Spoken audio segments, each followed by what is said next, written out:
Hey guys, welcome to Brian's Man Cave, episode 100.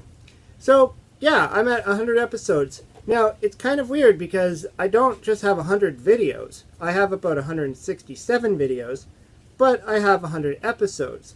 So, I think what happened was during the earlier time when I first started doing this, I was considering everything an episode. Then I started to introduce things like Flick Picks, where I would talk about a movie, or more recently I have Watch Me Suck at This Game, and I have my opinion videos. And so I was not counting those as an episode. I don't know why. I just thought maybe they would be like side things, and I would keep certain things as the episodes. As time went on, though, I had a hard time telling what the difference was between a regular episode and some of these, side things, or, just other pieces of video that I would throw up there. And so I thought, why am I doing this? And in most cases, it would just be, I would have to remember what the next episode is. So I'd be down here setting up to do my video. And then I'd be like, what episode am I on? I'd have to go back to my computer. And so it was just like, what is the point of this? I don't think, in the grand scheme of things, I don't think the episode number really matters. And so I thought, why am I doing this? So I'm doing episode 100 right now. And I think I'm going to make some changes from here on in, where I'm just not going to call them episode anymore. I think it's just going to be Brian's Man Cave. And, I'll just drop the whole episode idea. You can count along if you want, but I think I'm just going to do segments and different types of videos. And, I recently started live stream, which live chat, what I call. And, that's an exciting addition to the channel. And, of course, I have Watch Me Suck at This Game and a few other things that I've done that I don't know if I'll continue on or not. I think it's just going to be a matter of what works and what doesn't. Now, for the 100th episode, I'm not really going to do any video games or show anything off. I think I'm just going to talk about the channel for a little bit. And one of the things I suggested to a few of the viewers that I know watch my channel regularly was maybe I can throw some questions out there, and maybe they would have, or ask them for some questions, I should say, and maybe I can answer them on this episode. So I ended up getting 3 people actually sending in some questions that were pretty decent, so I thought I will answer those. And so the first one I'm going to talk, it's kind of a question. It's from George Petzold. I hope I didn't say your name wrong. He's through my Facebook. He's on my Facebook page. He kind of asked, how about showing my oldest game and console that I own, both for age, and which ones I have owned the longest. Now, he goes on to say that his is the Atari 2600, and he can't remember what the game is. Probably would be Combat. Everybody has Combat. And then the longest he's owned would be his NES Mario and Duck Hunt. Now, mine is actually pretty much the same. I mean, this is my Nintendo that I had since I was a kid. I still remember when my dad bought it for me. It was one of those out of the blue moments. We just walked into the store and I was like, hey, look, Nintendo. And my dad was like, oh, you want that? And he bought it for me. It was kind of random. So, yeah. So, this is my original Nintendo. Before the Nintendo, though, I did have the Intellivision, which is probably my favorite system out of all video game systems, and I did have a Commodore 64. Unfortunately, around the time I got my Nintendo, I sold off all my older stuff. I got rid of my Intellivision, all the games I had except for Donkey Kong, and I sold my Commodore 64. I remember the disk drive wasn't working at the time. I had to get it repaired like twice, and I think at that point I was just like, okay, I'm moving on up to the Nintendo. And I think a lot of us did that. We had systems that we started off with and probably got rid of them. So then I had to chase them all back down again. I've ended up getting an Atari 2600 Junior around the time. I can't remember if it was before I got the Nintendo or not. It's hard to remember that far back. I think it was after. I think it was much later I got the Atari. But so today, my oldest system probably is my Atari 2600 Light Sixer, which is one of the first, the bigger wood grain style Ataris. I would show it to you, but it's all hooked up. It's hardwired into the TV, so it's a little bit weird for me to go and unplug it all. But yeah, I mean, that's probably my oldest system. And you know, with games, it's obviously the Nintendo came with Super Mario Brothers. Mine was Super Mario Brothers and Duck Hunt as well. So I would say that, and probably for my television would be Donkey Kong. So let's move on to the second question, and that was from the Retro Nostalgic Nerd. He does a YouTube channel where he talks about Transformers, a lot of Transformers, and he also does some retro gaming stuff as well. And he asked if I could change one thing about YouTube to improve it, what would it be? That one was a head scratcher, because I'm fairly new with YouTube. I mean, I started my channel about a little over a year ago, and so I feel like I'm still learning as I go. So, and YouTube is a changing beast. It keeps changing, and they make some improvements, and some things not so much. I would say the one issue I think that's popped up, and I remember a lot of YouTubers talking about it, was you would feel like there's some kind of bug that would be unsubbing people from your channel. Whether it's true or not, I don't know. A lot of people are claiming it is. And I've noticed it too, where I would be at, 310 subscribers, and 2 days later I go and I look and I'm at 307. And it's like, well, what happened there? I mean, typically, I can't imagine people are just going in there and intentionally unsubbing, so it's kind of weird, right? And oftentimes when you would launch a video, you'd feel like that's when you start losing your subscribers. So I think there's a bug there. I know there's been a lot of discussion about it. Whether it's there or not, I don't know. And I think that's what that's the improvement that they could use, to actually look in and see if there's something doing that. Because it is kind of frustrating, especially for the smaller channels who are really working to, build up their subscribers, build up their viewers, get more people watching your videos, and then to see things like that happen, and you're like, oh, I have about 364 or 5, I think I'm at right now. And yeah, it's growing, and it's great to watch that grow, because it just means there's more people interested in watching your show. And so to know that some people just get kicked off, they might not even know. And they might just think you stopped uploading videos. So it's kind of annoying, but... and to throw a second one in there, because I started doing the live streaming now, I use Google Hangouts, and I wish they had the ability to customize the little thumbnail thing, but that's a little thing. That's not a big deal. So then the third question I got is from Green Lantern HG. That's his handle on Twitter. He follows me on Twitter. He follows me on Facebook. I think he's watched every single video I've ever made. He's probably so far the only one to actually do that.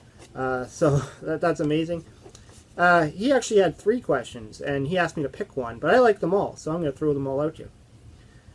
So he's first question: what's my favorite moment / video of this past 100 episodes? Now, obviously, that's hard to do, because when you've done 160 videos, you kind of got to go through your brain and be like, which one did I enjoy?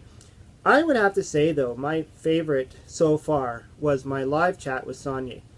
And the reason for that was it was something that was brand new for the channel, first of all, something I've never done myself, never attempted myself, and I didn't think I could pull it off. I really was scared about it.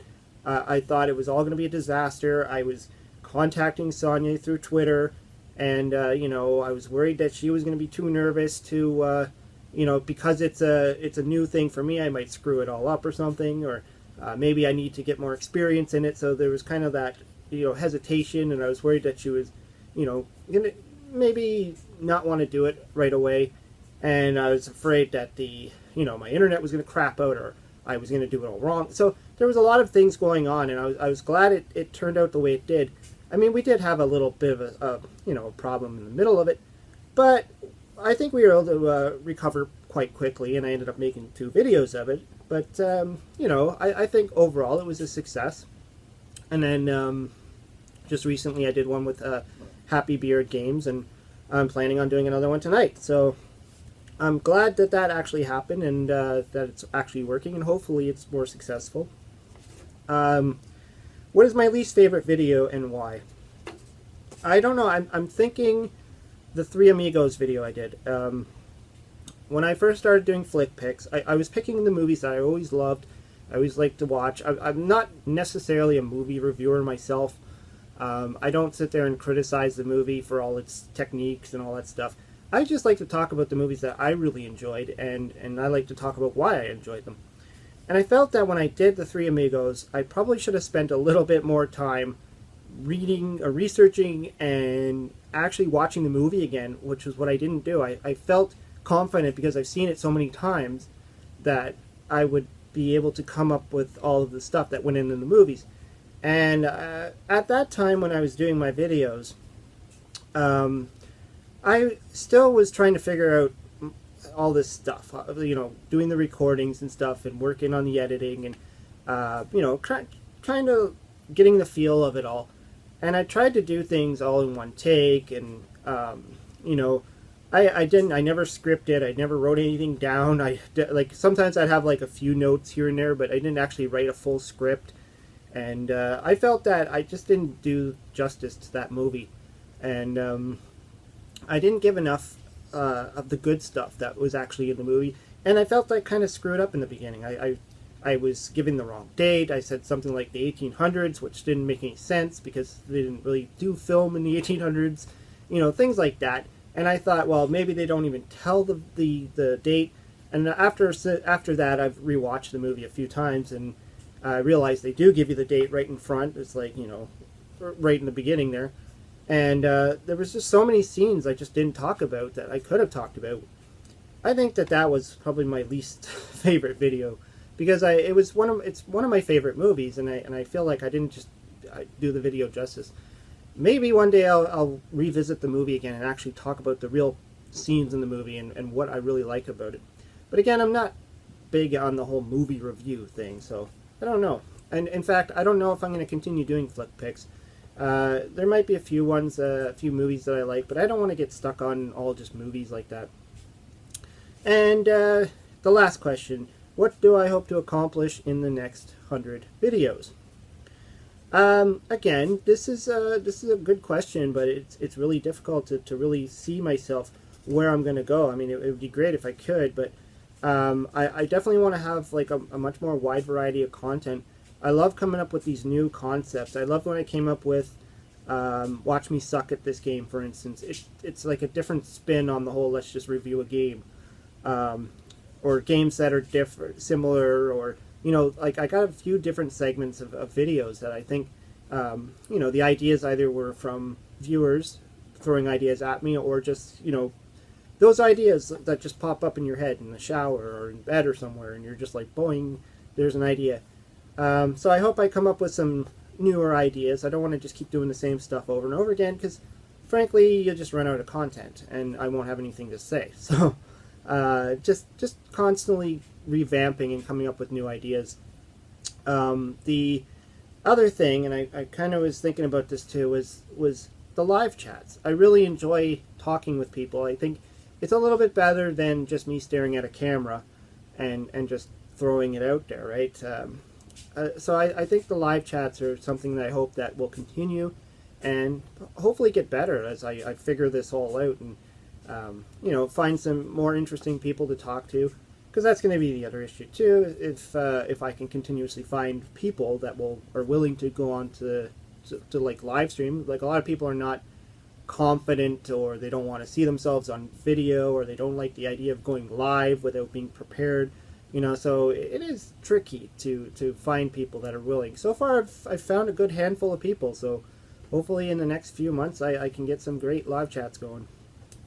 But yeah, I mean, that's about it for what I wanted to say for this video. And I just wanted to make it clear that this is, you know, I'm changing. It's not, I think it's normal with YouTube channels where people just kind of evolve through their learning process. And so yeah, I'm just going to be eliminating the whole episode thing from here on in.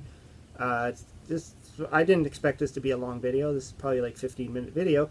But yeah, I just wanted to talk about it, because lots of ideas coming down the pipe. Always welcome to hear your ideas, your thoughts. You can always hit me up on Facebook, Brian's Man Cave page on Facebook, Twitter, and obviously through my YouTube channel you can leave comments as well. There is one other thing that I probably should bring up, and it's my Patreon account. I've had a few people ask me about it, and some people don't even know about it. And all that is it's a way for people to actually pledge money for creators such as myself, and you can say, you know, you pick the amount, and you can support me through this platform, because YouTube, yes, they do pay you. I mean, you can monetize the videos, but it's very small, very, very, very small. I think for my first 100 videos, my first year, I should say, I made about 14 bucks. I mean, it's still money, but you don't make a lot of money. In fact, doing these shows actually costs more money than you make. So the Patreon is something that I set up when I first set up the videos, but I never wanted to really advertise it, because I felt that I should prove, you know, myself worthy before asking anybody for money. So it's another thing that I'm thinking of, you know, promoting it a little bit more. I put the links in the descriptions. I don't know if people really read those things anyways, but I don't put up the icons. I don't really mention it too often, but it is there, and if you're interested in it, I'll leave a link below. I did get my first Patreon, James Campbell. He's an awesome guy. I know him through the Atari groups. He watches a lot of my videos. He's always watching my live chats now, so I mean, it's cool that he's the first one, and I'm so happy to receive that. But yeah, so just to throw it out there, because I know I was speaking with a few other people and they were asking about it, and so yeah, it's there. Hopefully I'll start to talk about it a little bit more. Anyways, hope you liked the video. I know this was a lot of rambling, but I just wanted it to be my 100th final episode, so not my final video, final episode, so I'm going to continue doing videos, and I pretty much keep to a standard schedule, or I try now, of Tuesday evenings Eastern Standard Time, and Thursdays. Sometimes I'll throw out a video randomly, and live chats or whenever the other person is available, so I make it work for them. Anyways, hope you liked the video, hope you subscribe to my channel, talk to you later.